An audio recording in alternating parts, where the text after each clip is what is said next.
Record. There we go. Broadcast. Webinar is now broadcasted. And participants will start coming in. Welcome, everybody. It is time for our quarantine virtual science cafe. For those of you who have been here before, welcome back. And for those of you that are new, welcome. What we like to do is have you introduce yourself. So find your chat box. If you hover your mouse towards the bottom of your screen, you'll see that you have some options. One is going to be the chat box. If you go in there, you can type your name and tell us where you are from. We love to know where people are joining us from. It's always exciting to see. And we're just going to give it a couple minutes, give people a chance to come on in today. We're expecting probably about 30 people today if everyone shows up. So we'll have a good crowd.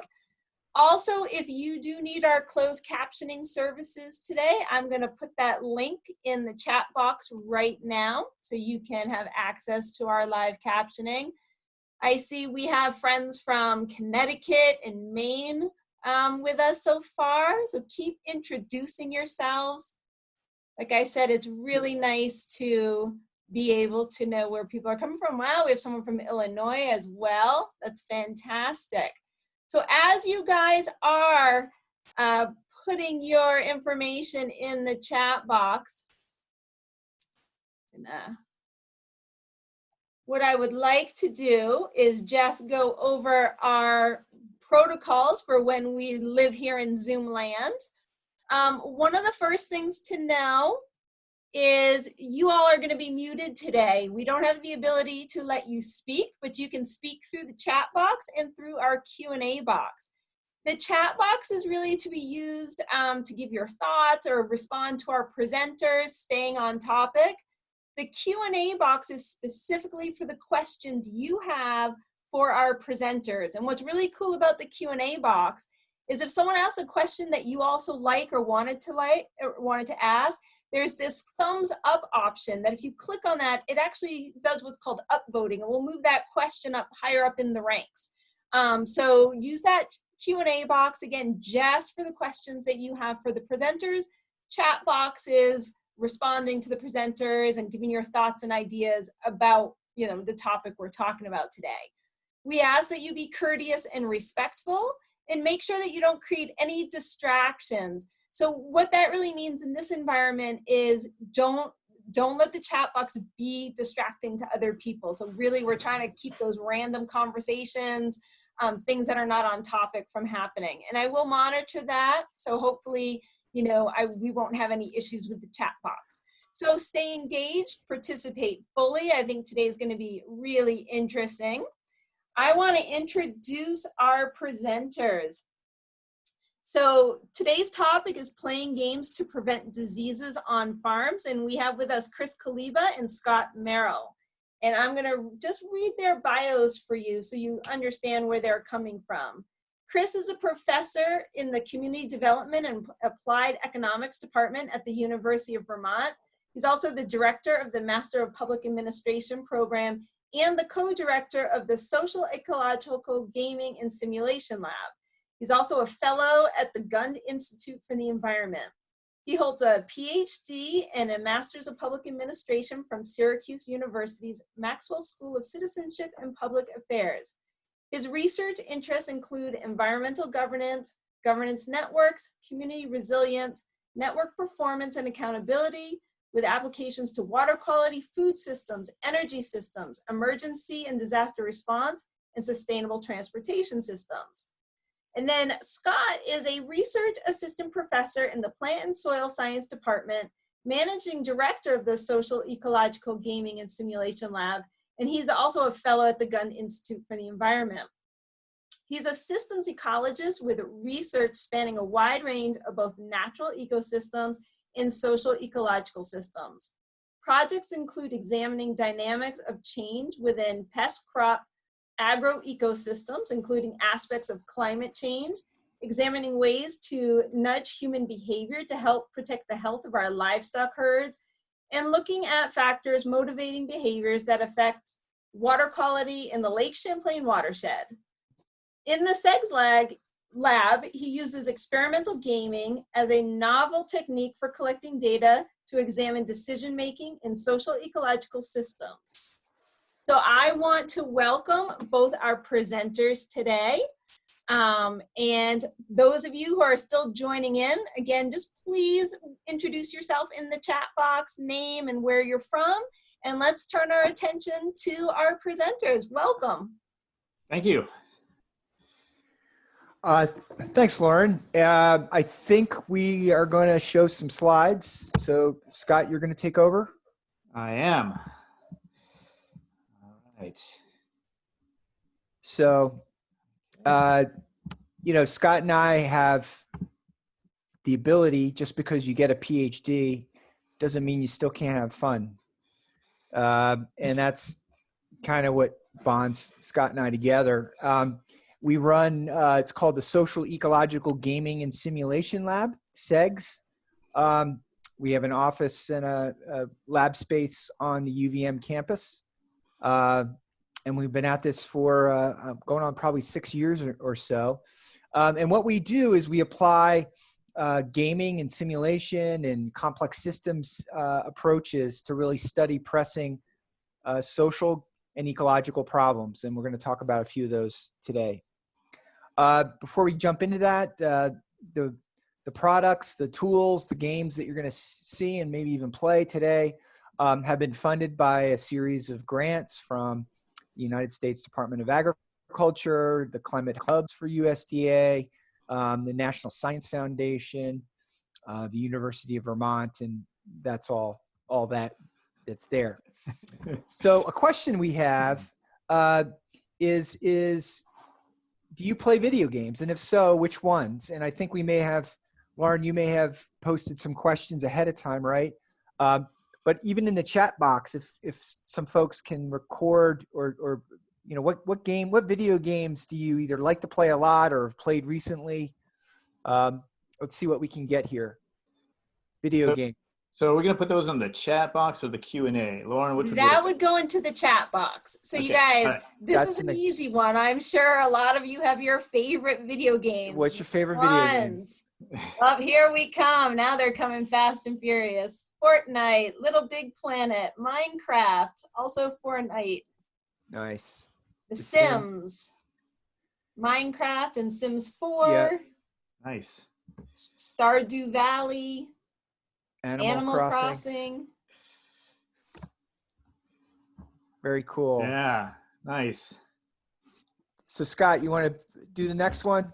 Yeah, well, you know, we figured that. Oh, yeah, I've got to get back to that, don't we? All right. Yeah, we figured Fortnite would be up there, and Minecraft. We probably should have known that. I hadn't heard of some of these though. Animal Crossing. Yeah, there's some Stardew Valley is supposed to be really cool too, and has some things related to the work we do, Chris. So yeah. All right. So how about the next slide? Yeah. So you know, just to show my age a little bit, you know, these are the games I used to play growing up when I was your age. Does anyone know that? Anyone know the game? These two games? Anyone? Yeah, Lauren knows. Space Invaders, right? Not Pac-Man. Oh no, someone's still playing Pac-Man. So Space Invaders in the back there. Does anyone know the one in the front? That's pretty obvious, right? That's an old. No, it's not Galactica. It's obvious to me. No, I know that's not Galaga. I'm just saying the best is Galaga. Oh, the best is Galaga. No, this is Star Wars. Sort of back in the old school Star Wars, and this was actually a tunnel game where you go into the Death Star and then you have to time it right and go. Choo! Anyway, my video game days are pretty far behind. Scott's more up to date on this, right, Scott? Yeah, I just downloaded this one, but I haven't got into it too much. You know, I dabble online when I have time, but it's unfortunately recently it hasn't been a lot of time for that. Yeah, and something that we both share in common is I don't know, would anyone admit this, but this is from what's it called? Stranger Things, right? Yeah. Anyone know what these guys were playing? I actually had that very shirt. Yep, Dungeons and Dragons. So Scott and I both back in the day played some Dungeons and Dragons. So there's a role playing element to our geekiness. Does anyone play D&D? That would. Oh wait, Yeah. not me. Yes. Okay, we've got some. Yeah, we've got some folks. Okay, so again in the chat box, why do you play?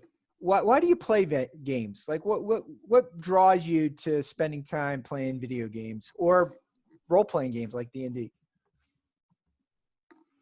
Oops, sorry. That's okay. They're fun. You can develop some characters to them.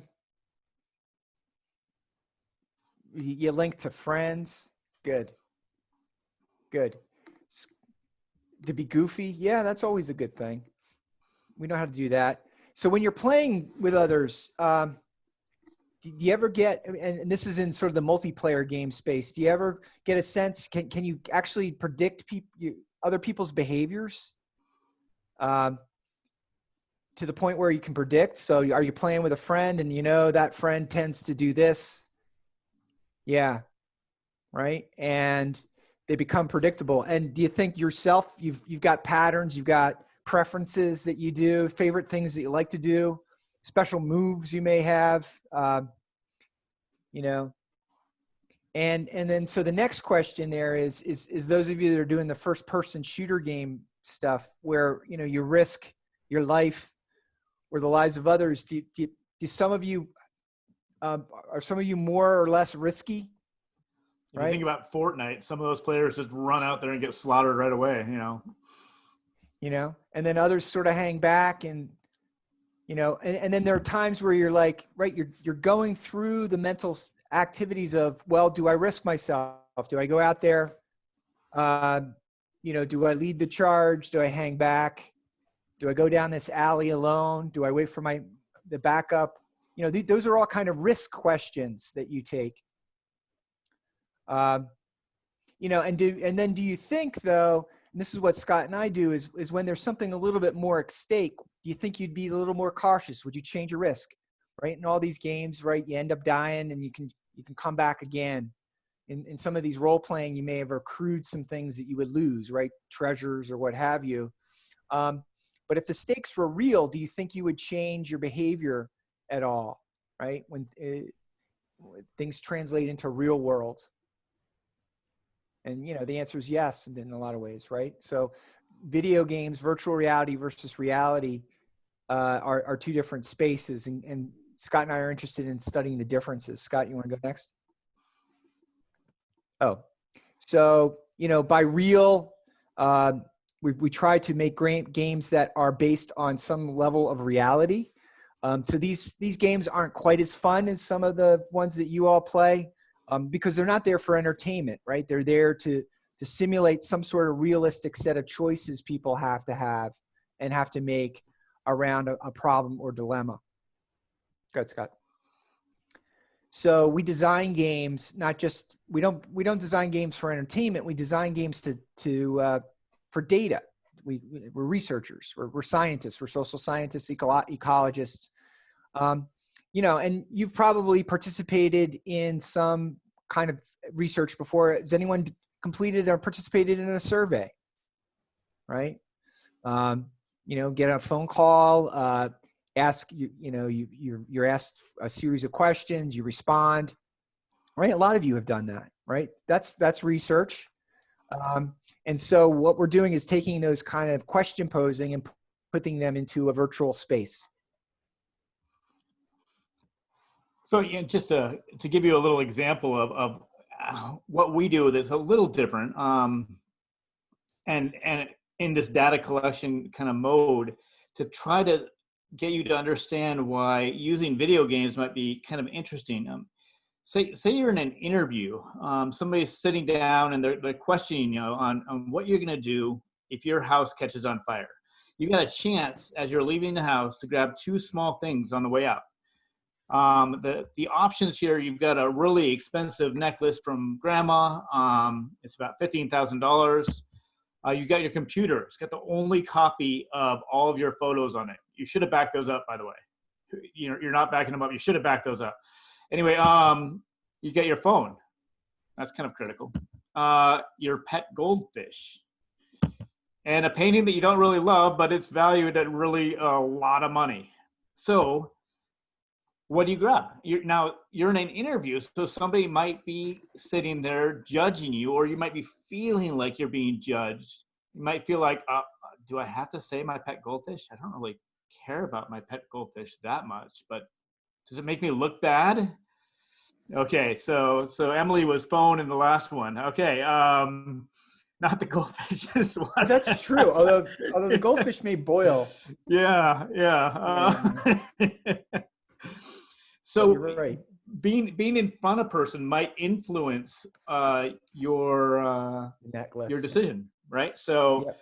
grandma's necklace and laptop, good. Goldfish and painting, okay. So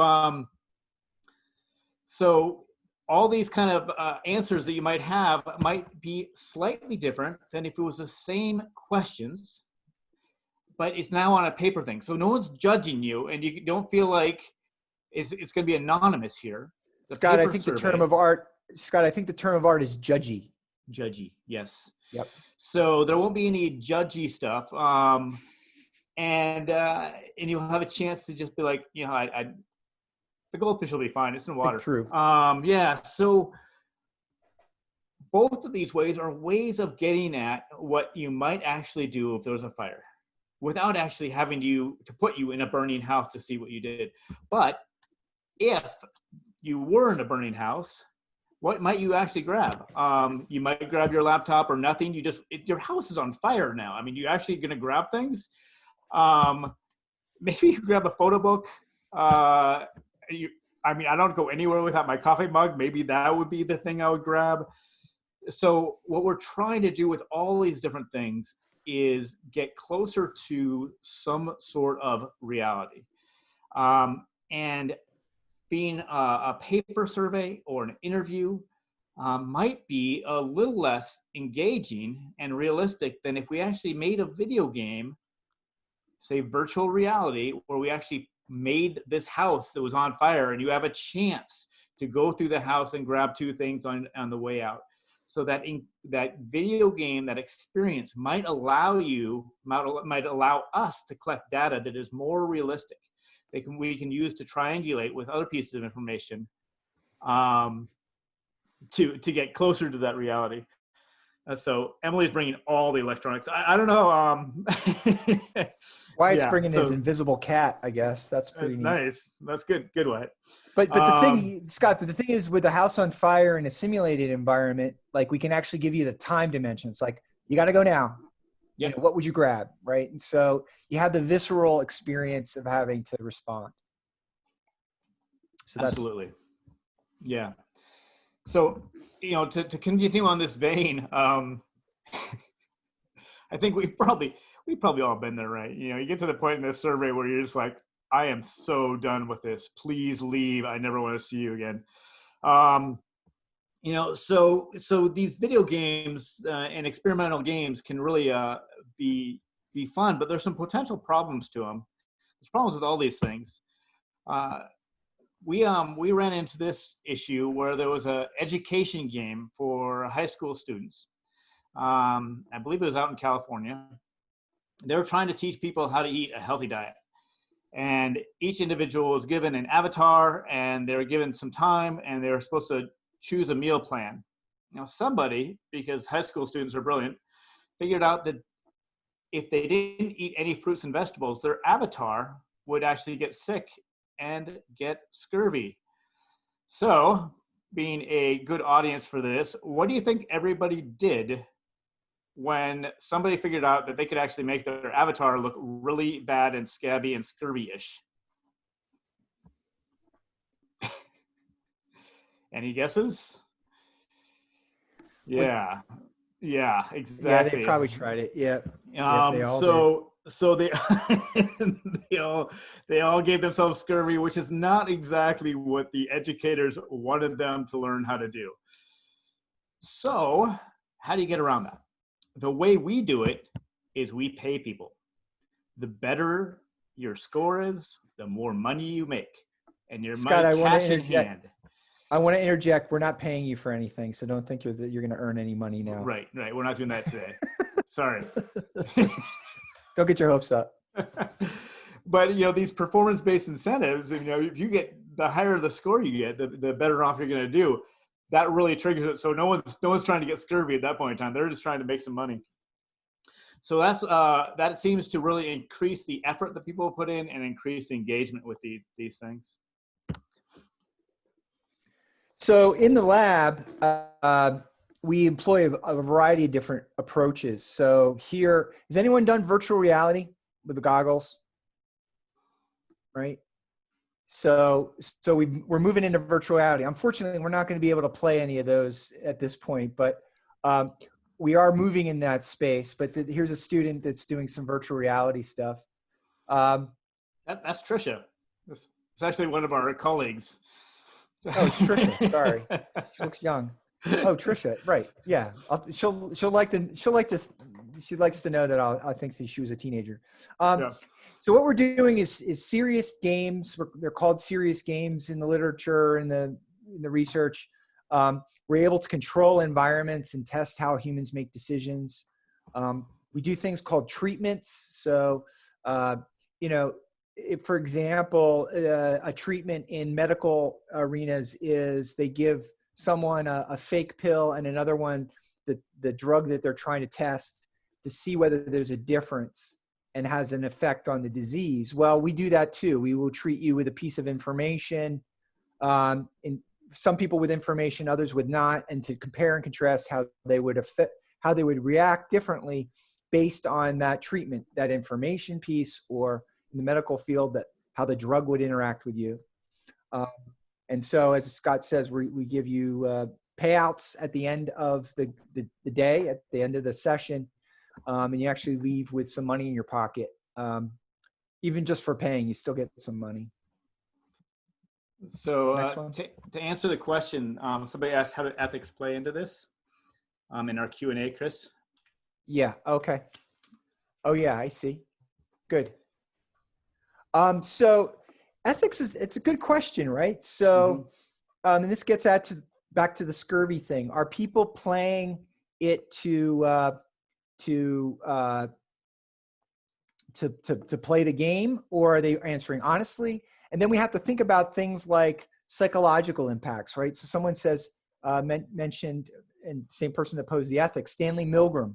So the Milgram experiment is an interesting example of where research did harm to the people participating. It was basically an experiment where you had one person in a room with a buzzer or a dial that they were told that the more that they turned the dial, the more that they would be inflicting pain in a person in a room that they can't see in the next room.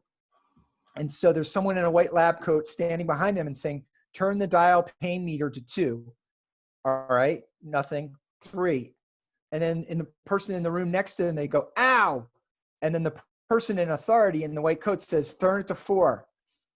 And what they found was that people would comply with the authority figure and actually simulated doing harm to others. And that had a psychological effect. So that's something to be concerned about in this kind of research. And what Scott and I have to do when we're running these experiments is to show our peers in a review board, a human subjects board, to show that we're not doing harm. And so every one of these experiments has been vetted, reviewed, and assessed for its ability to not harm someone. It's not to say that, you might get bummed because you didn't make as much money as you thought.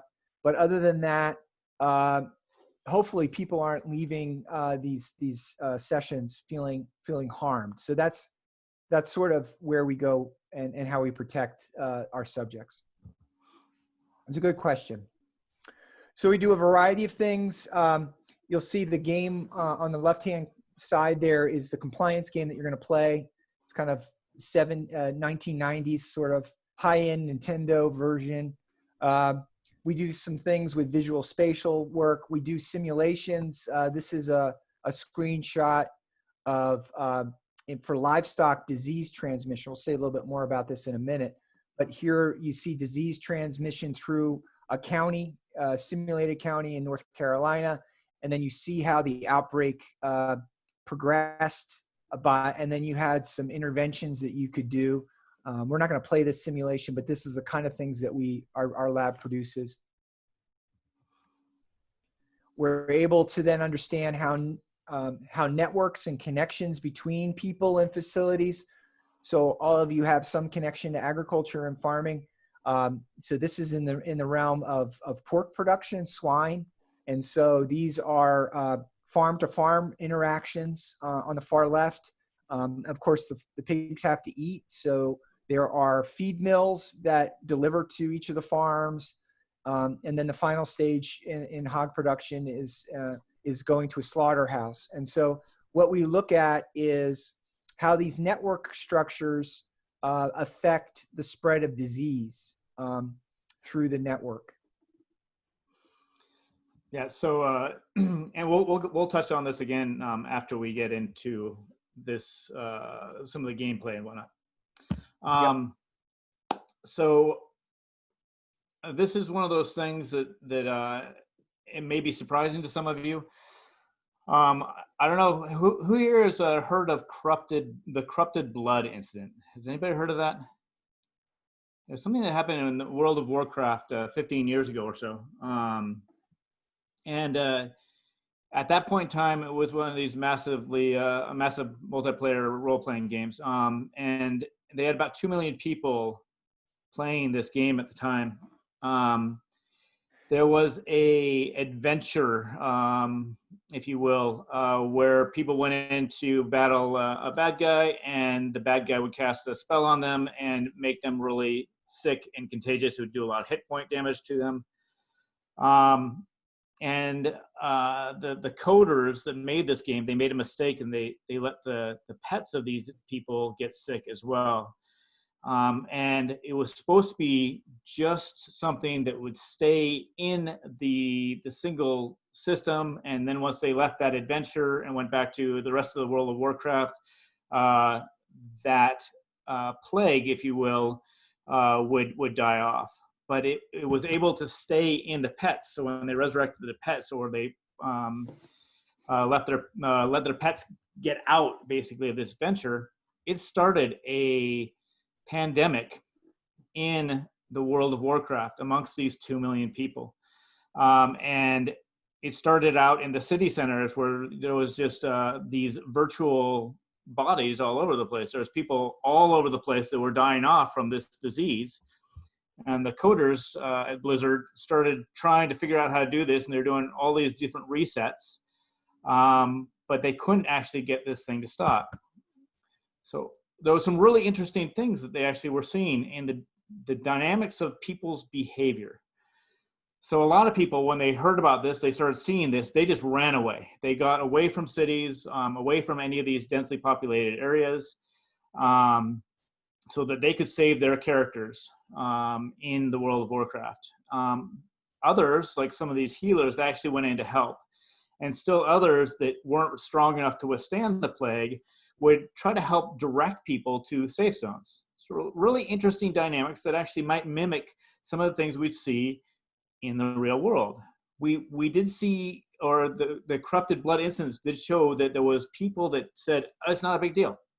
And they just ignored the risk, and they would go in and they would die. And there's also some people that actually really took advantage of the chaos that was erupting in that time period to try to get a lot of money and things actually from these bodies that were all over the place. So this was actually so realistic and spread so well that they couldn't figure out, the programmers couldn't figure out how to do it. They were trying to quarantine people. They were trying all these different things to stop the spread of disease. But there was actually people that were willing to send their pets, their summonable pets, to different areas and start the plague over again, so that the people coding this couldn't stop it.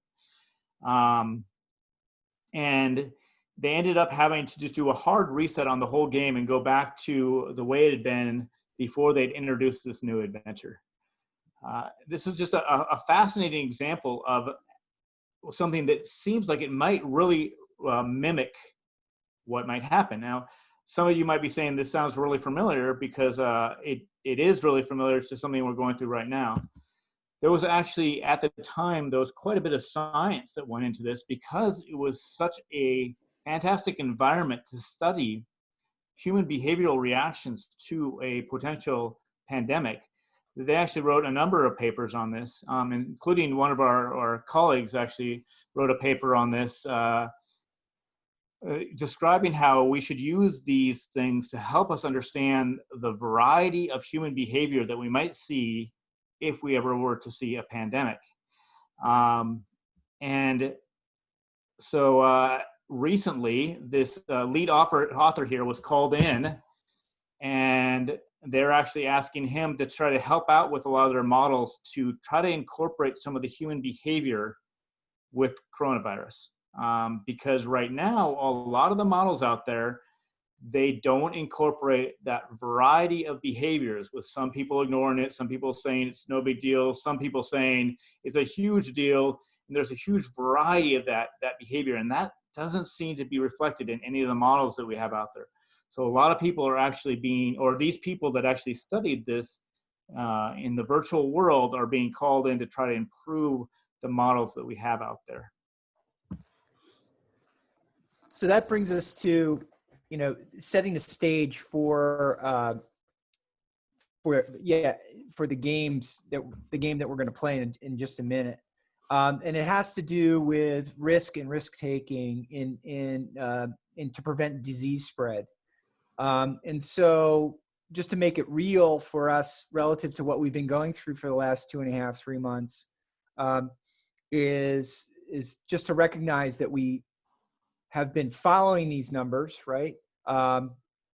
Over time. It's like a lot of statistics, probably distribution curves, new incident rate spreads, and that you've probably all heard the idea of flattening the curve, right? And so we've all been practicing the social distancing to keep ourselves away from others to stop the spread, that network spread. So Scott, the next one. Next slide. Yeah. And to that effect, in these kind of models that Scott was talking about, there's a cycle of people or pigs or people that are susceptible to getting the disease. You get infected, you either die or recover. And there's a cycle that you can do, and you can actually simulate that. And that's actually how those simulation curves and the models that policymakers have been using to set policies. And so diseases can travel through farm animals and livestock too. Wonder to what extent anyone on the chat has come in contact with animal disease on farms, and what kind of diseases and what kind of animals are getting affected by diseases you may have come into contact with. Has anyone had any of that? There's inoculations. Okay. Well, that certainly is a possibility that you in your day. And so go ahead, Scott, the PEDV, you want to take it from here? Yeah. Kennel cough at my dog's daycare. There you go. All right. Yeah. So PEDV is short for porcine epidemic diarrhea virus. Very pleasant. Yes. You always want diarrhea viruses if you're going to have one. No, you don't. No, not at all. So PEDV is actually a coronavirus, and it was originally picked up in Asia and spread to the United States in 2014. And it really affected a lot of the pigs, especially young pigs, and caused a lot of mortality in those pigs. And when it first came in, you can see here that there was a pretty big spike.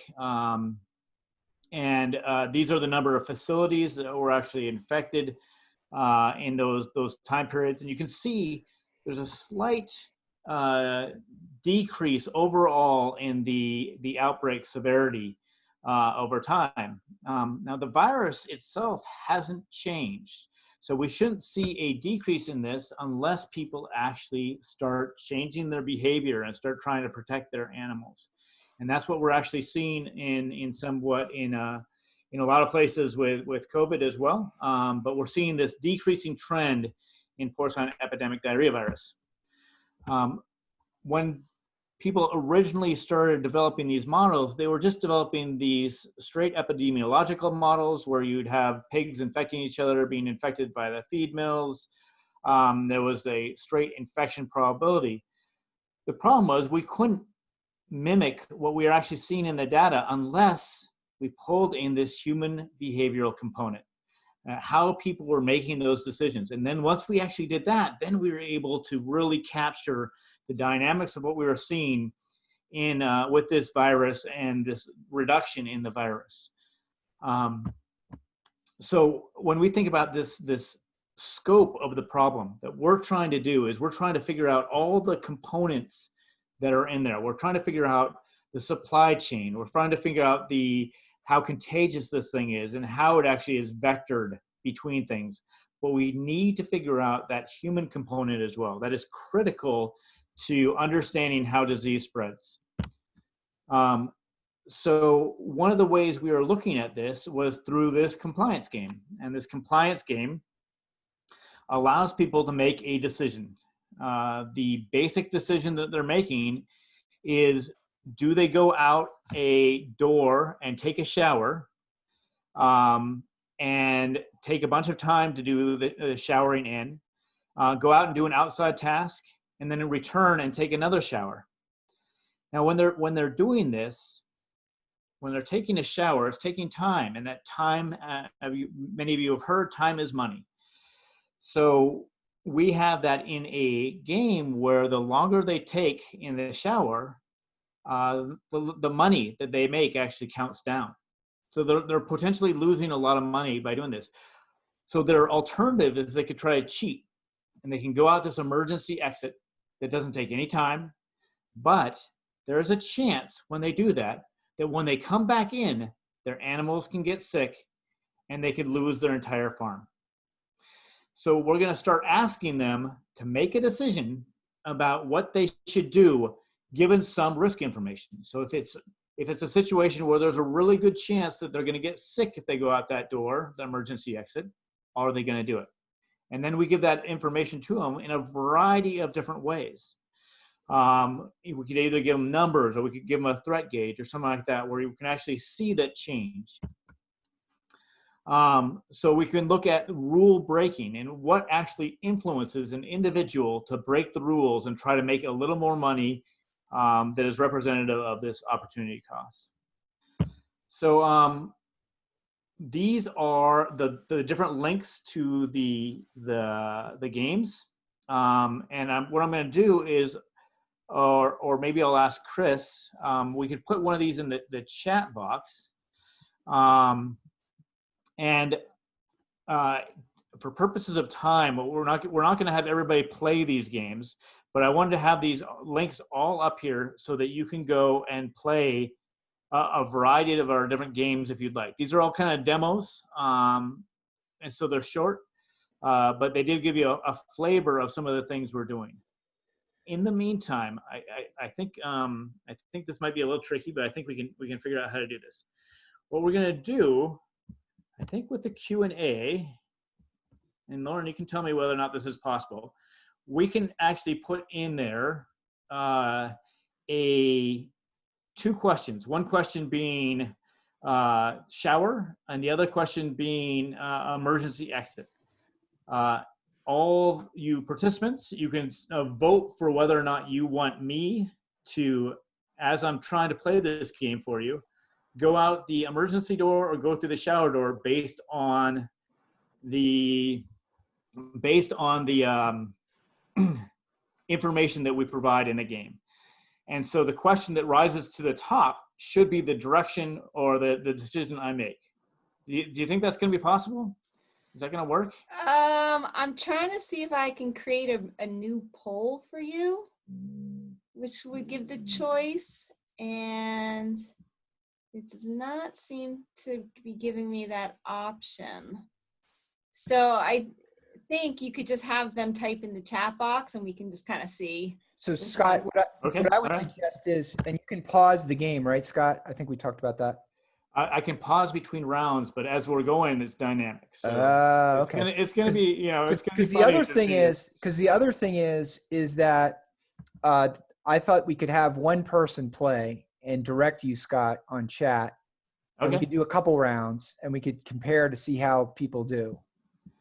All right. So how about we do that? I think that'll keep it simpler. And I will put, by the way, in the chat box. I'm working on getting that into the chat box so that you all can play online. So to answer a question there, could you explain the monetary conversion part? there you go. This is a person that knows what they're asking. Go Yeah.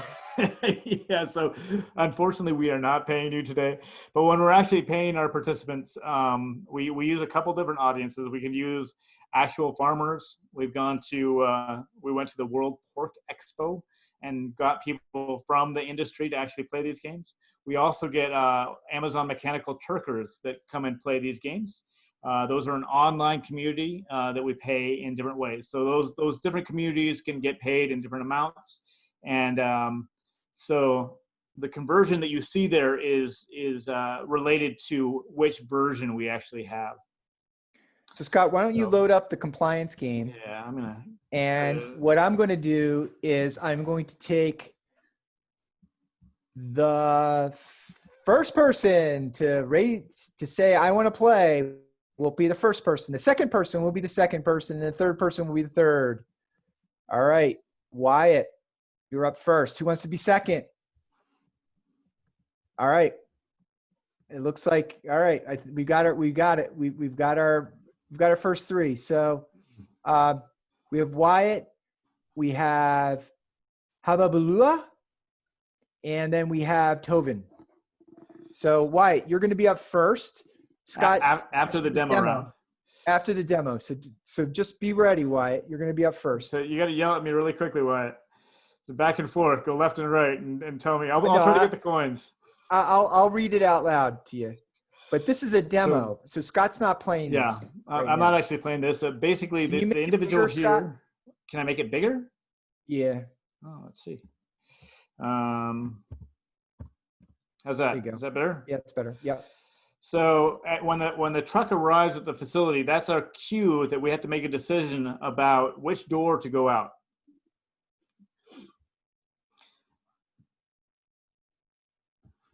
So this simulated player is going into the shower. Now what happens there is you have to wait in the shower before you go out and do the task, which is to unload the truck. And you see the truck leaving. Now you go back, you're going back in. Because remember, it's not only that you get the disease coming out, you're also needing to prevent it to come back in, right? So think about social distancing and going to the supermarket and having to wash your hands both before you go in, and when you come back out and all of that. So there you go. And the tasks are, you'll see a blinking light with the tasks, and you have to kick the silage to release the pipe bursts, and you need to go fix it. And so there's a time discount. And the information you have there, that infection probability on the right-hand side, is how likely it is that your animals will get sick. Oh, their animals got sick. So, a 5% chance is 1 out of 20. So even when you have a 5% chance, there's a chance that you will get your animals sick. And then depending on the scenario, it could be a higher percentage chance that you get the disease or not. So as you're making the decisions there, take a look to see the risk level. All right, so I'm going to go ahead and this is going to be a practice round, but we can go ahead and just play it out. So you got 5% probability. All right. So I'm just running around getting the coins. I'm now actually doing this. All right, Wyatt, what do you want him to do? Keep going around. Scott designed the game, so he knows where all the coins are. All right, so what am I doing here? He needs to go out. Wyatt, should he go out the dirty door or the clean or the shower? Wyatt, it's all you. Wyatt, you wasting time. Running out of time. Down to 17, 16. He's been saying shower. He's right. Oh, shower. Oh, I think we missed it. Yeah, All right, I think. we'll get it next time, Scott. All right, Wyatt, I'll help you out. I saw it. Oh, I got All one. right, Lauren, if you see it, $1. better you than me. Sorry, Lauren. It's right. okay. Okay, I only earned $8 this All right, time. let's let Wyatt do another round. Let's All let right. Wyatt do another round, and we'll go to the Hullabaloo. All right, so now your risk factor it's medium, right? So we're looking at not only numbers here, we're looking at color codes, and there's some, it could be low, it could be high, so you really don't know what your risk is, right? Yeah. So there's some All right. uncertainty that we're interjecting into this. Yep. And so Wyatt, you're on still. All right. All right, Scott, go for it. Which way am I going? See, That's there's a that's second another person. person. That's another person. There's in another there. person. That's not a real person though. We study also how people behave when they're watching other people behave. All right. All right, now you got to go out. Which way? Which way? Shower. Shower. Shower. Shower. Shower. Shower.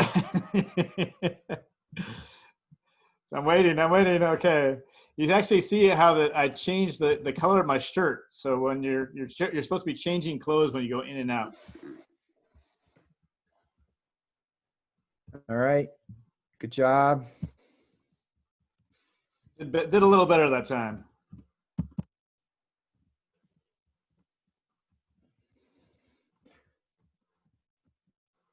I wanted to put some sound on there. All right, good job. You earned $31, Wyatt. Good job.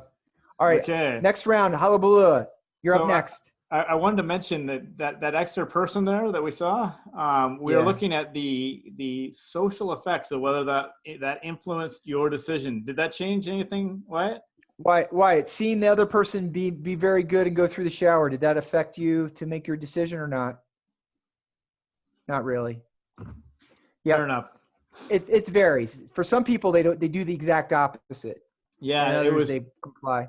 Yeah, there was a lot of really interesting data that came out of that where, like Chris said, that there are some people that follow them, whatever they did, other people that did the exact opposite of whatever they did, and some people that just ignored that person completely. All right, so we got, who's next? Hullabaloo. All right. All right, you're up next. Here we go. And we're waiting for the task. Scott's gathering coins.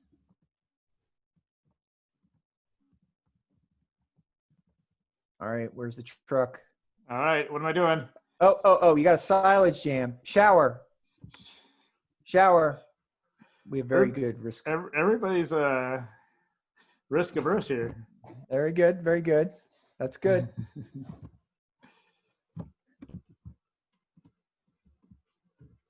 Yep. We're not very good with water conservation in this shower. It continues to flow.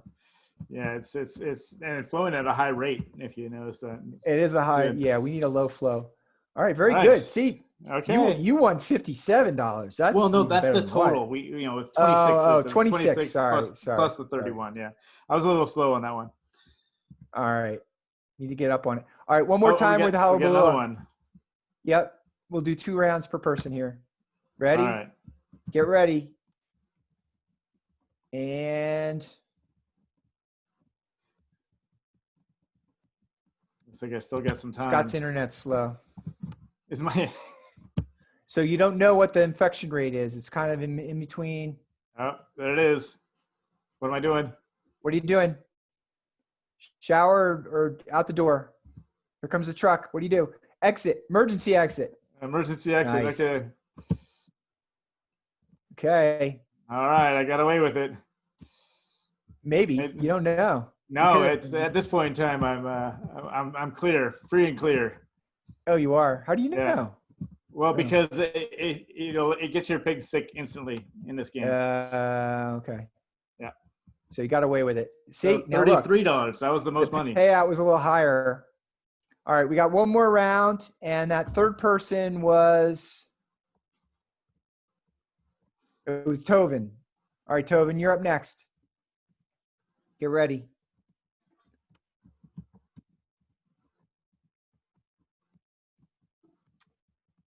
There we go. You got someone being good. Scott, I think the internet is helping you out here. It's either speeding up. Really? Yeah, you're going faster in some times. Infection probability here is 15%. Yeah. All right. What am I All right, doing? what do you do, Tobin? Shower. Shower. So many good people Nice. here. That's good.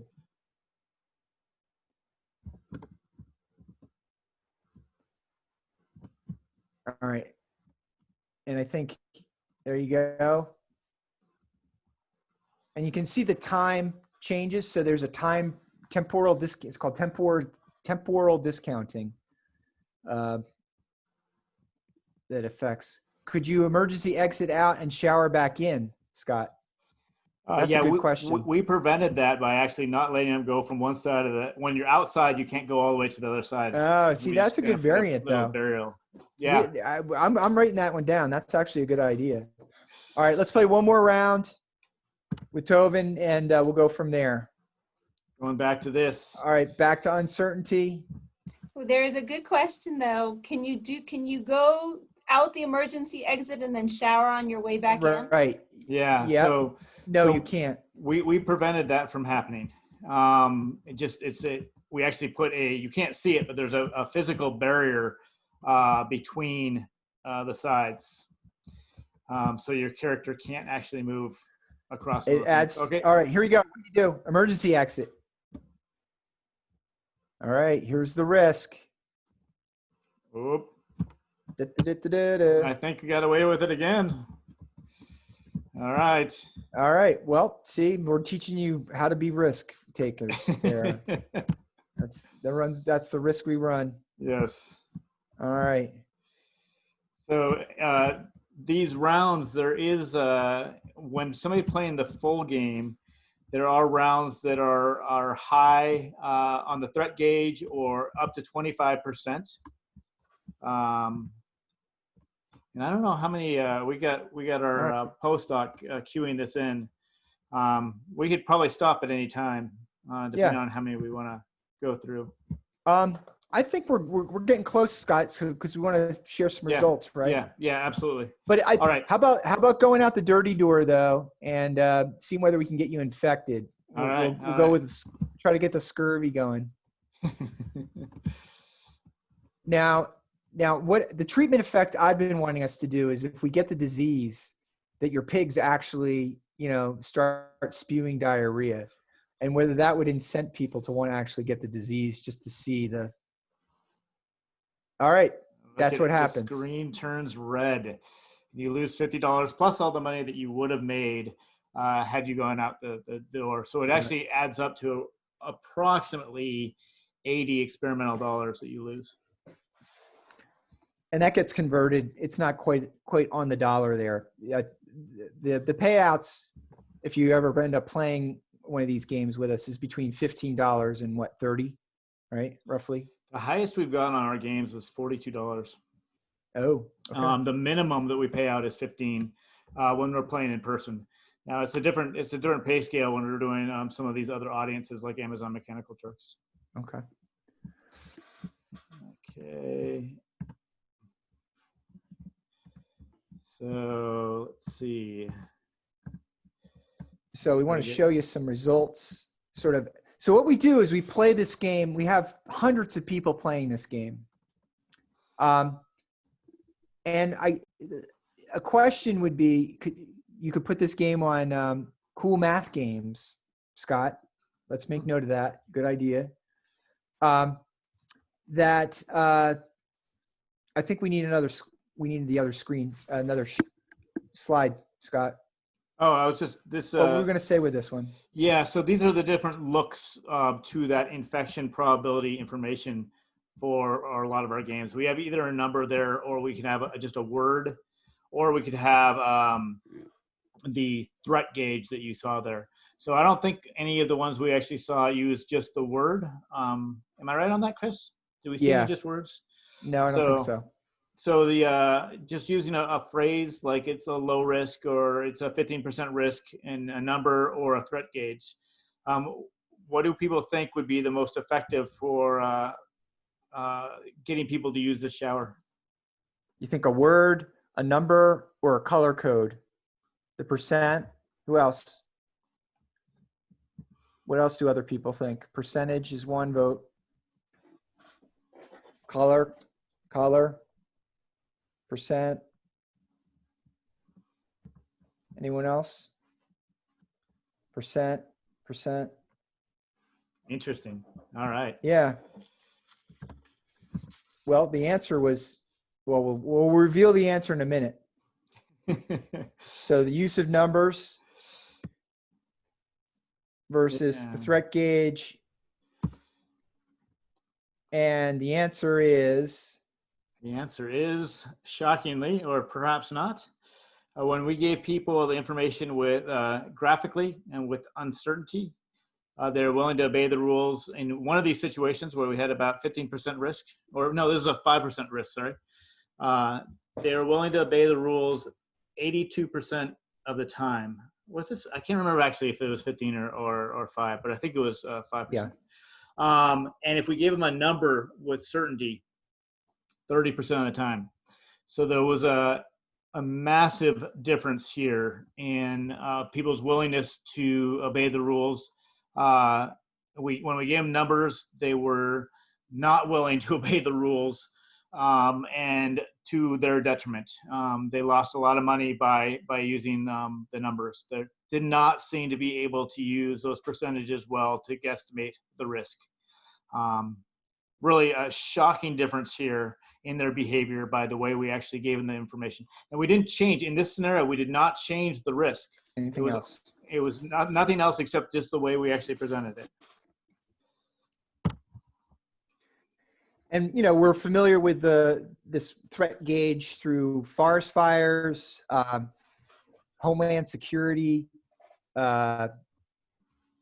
and so one of the things that we've been thinking about with the COVID is ways to use this kind of color-coded approach in real time now, so that we're alerted, and there may be different levels of response. So when it's severe, you know, we shut everything down. When it's elevated, you know, you may start opening up. We're probably in an elevated state right now where we're opening up some shops here and there and whatnot. And so this kind of color code scheme, and it's going to be interesting to see whether the governments start to adopt this approach, which we think would be pretty valuable. And the other thing about that is the uncertainty angle. We say that we're a little uncertain if it's high or guarded. We think it's elevated, but if we think it's, you know, between there, that seems to be a better thing than saying we know it's elevated. Exactly. And Tovin's saying, and you're smart there, we can adopt this framework to the coronavirus, and we are doing that. Actually, we just got a grant to do that, small grant to pilot. And so Scott and the game designers are working on that. And the idea here is, it's called nudging people. And this gets at some of the ethics too. Like when we start to better understand people's psychology, there are some subtle things that we can do to influence their behavior. We're actually more controllable or influenced than we care to believe, right? It's why there are candy bars or magazines right at the checkout stand when we go to the grocery store. We are compulsive buyers. We will then pick up a candy bar on our way out. You position that as you're leaving out the door, and you have a compulsion to just grab one last thing. And that one last thing, if it's not too expensive and it feeds either your sweet tooth or your desire to consume trashy information like the National Enquirer or People magazine. And so in public policy, though, it's slowly coming around to the idea of using nudges to help to affect better public policy. Of course, advertisers are have been using this for us all the time, trying to sell us things that we don't need. And so we're in the era now where we're using these approaches to try to influence behavior. And sometimes that can be a bad thing in selling us things we don't need, or getting us to vote for certain people, or getting us to believe certain beliefs. But we can also do this to help promote things like better public health or better livestock, healthier livestock to prevent disease spread. And so nudging is a theory and an approach that's increasingly being used.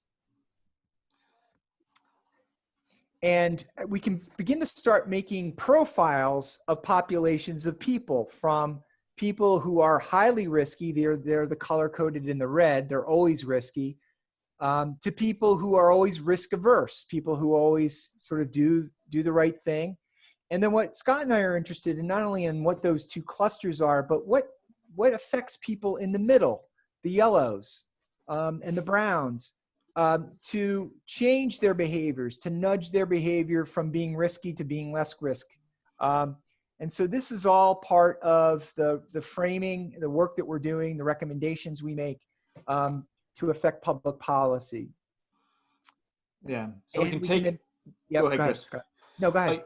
Yeah, so we can take all those clusters of individuals and we can say, okay, well, if we were able to nudge people in a certain direction, how would that behavior, if we did that across the entire system, thinking about our systems models, how would it actually change the way disease was able to impact the system?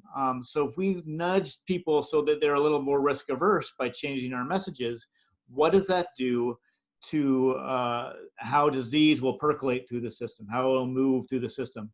And we found some just really striking things with some relatively small nudges, that we can have something that either goes a disease that just basically is wiped out to a pandemic with fairly small nudges. And so we're trying to use that information. In COVID, unfortunately, I think it'd be a rather large nudge, but use that information to really influence things so we get more resilient systems that are able to withstand these sorts of things better. And I think with that, right, Scott, I think we're done. Yeah. The future's now. We're moving into virtual reality. We also got some of our augmented reality games that are being developed right now for training purposes. We can put these pigs and barns that are all in this augmented reality space and have people trained on how to respond when an outbreak occurs. We're going to actually be doing that with the National Pork Board to try to develop their things, but we're also thinking about extending this to COVID. So I'm going to just say, I'm going to put up one poll while you all think of any questions you might want to ask. We always look for feedback.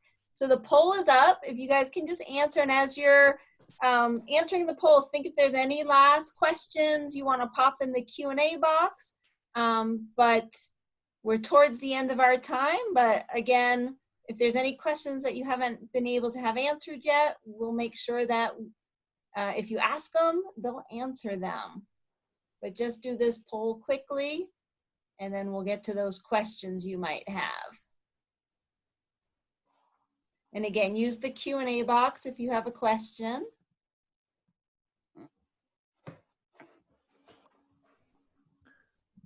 All right. All right, so I don't see any questions coming in, Yeah, but I want to dialogue. thank the both of you so much. That was really fascinating, and I think everybody who is on agrees. There is a question, when can I see this on a website, such as Cool Math Games?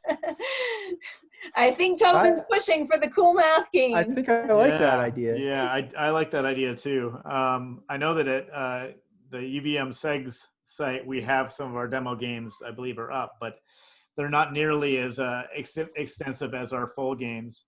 And some of the COVID games that we're trying to get up, we're hoping to get some training games up within the next few months that could really help people. So Cool Math Games. Well, I've already got it written right on my pad of paper in front of me to check that out. There is a question that just came in the Q&A box asking did one of you make the game? And if you did, how long did it take for you to make it? So we have a full team of people that help us with the coding of these games. We use the Unity software package, which is the same package that you see a lot of like first-person shooters and role-playing games out there right now. That's coded with a user interface plus C#. It takes a while to develop these games, but to give you an idea of how long it would take, we developed a new one, beta version, in about a month and a half, but then it takes a while to actually figure out the right treatments, and a lot of those discussions take a while. So the coding of the game isn't necessarily the end point. It takes a while to discuss the data that we want to actually collect for these things.